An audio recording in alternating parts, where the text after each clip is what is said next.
Assalamualaikum semua. Berjumpa lagi Cikgu Naziha dalam PDPR Prasekolah UIAM SK Sungai Udang. Cikgu harap semua anak murid cikgu hari ini sihat. Jom kita mulakan PDPR pada hari ini. Baiklah, sebelum memulakan PDPR pada hari ini, kita mula dengan rutin harian ya. Hari ini hari apa? Hari ini hari Rabu. Day, what day is today? Yesterday was Tuesday, so today is Wednesday. Dan tarikh hari ini ialah 24 hari bulan 2 tahun 2021. Pembelajaran hari ini ialah mengenai sains awal dan kita akan belajar benda hidup dan benda bukan hidup. Pembelajaran hari ini menyentuh standard pembelajaran SA 3.1.2 iaitu mengenal pasti ciri-ciri benda hidup dan bukan hidup. Apa itu benda hidup? Jom cikgu tunjukkan ciri-ciri benda hidup. Ciri pertama benda hidup ialah bernafas. Benda hidup bernafas melalui peparu dan juga insang. Pokok pun bernafas? Ya, pokok pun bernafas.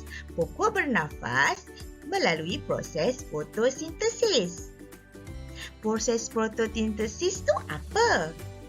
Fotosintesis ialah proses pembuat makanan melalui cahaya, air dan klorofil. Ciri kedua benda hidup ialah benda hidup perlu makan dan minum. Tumbuhan memerlukan air untuk membesar. Manusia dan haiwan memerlukan makanan untuk membesar dan mendapatkan tenaga. Ciri ketiga benda hidup ialah boleh bergerak dengan sendiri. Contohnya, manusia boleh berjalan. Burung helang boleh terbang. Harimau boleh berlari. Dan ular boleh menyusur. Ciri keempat benda hidup ialah boleh membiak. Membiak tu apa? Manusia membiak melalui proses berkahwin dan melahirkan anak. Haiwan pula membiak melalui proses bertelur dan melahirkan anak. Bagaimana tumbuhan membiak? Tumbuhan membiak melalui daun, keratan batang, biji benih dan lain-lain. Ciri kelima benda hidup ialah membesar.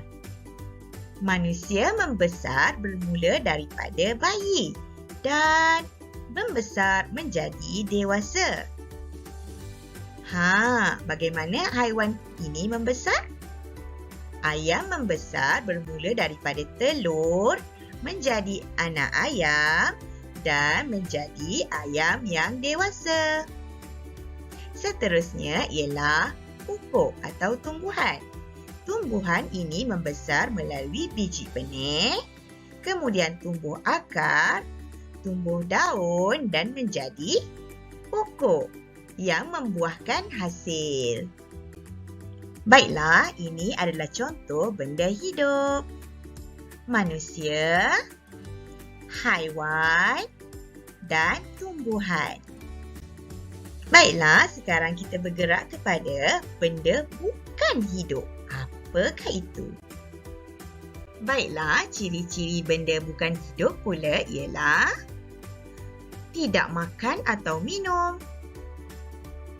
tidak bernafas, tidak bergerak sendiri, tidak membiak dan tidak membesar.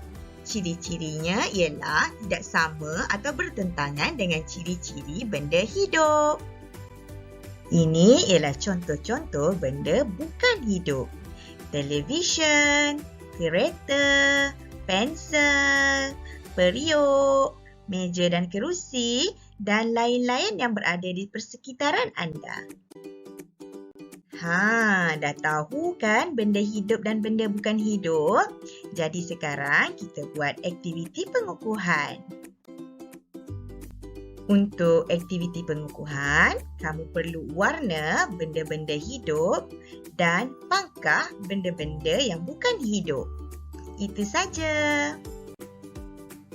Baiklah, untuk aktiviti pengukuhan yang kedua, kamu perlu gunakan satu kertas A4 dan bahagikan kepada dua seperti ini. Kemudian, tuliskan benda hidup dan benda bukan hidup. Kemudian, kamu cari 3 gambar benda hidup dan 3 gambar benda bukan hidup di majalah atau surat khabar atau apa-apa bahan yang terpakai. Contohnya seperti ini. Cikgu ambil dari majalah tau.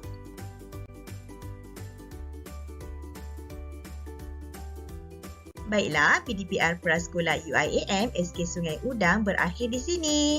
Selamat belajar dan terima kasih. Jumpa lagi esok. Assalamualaikum.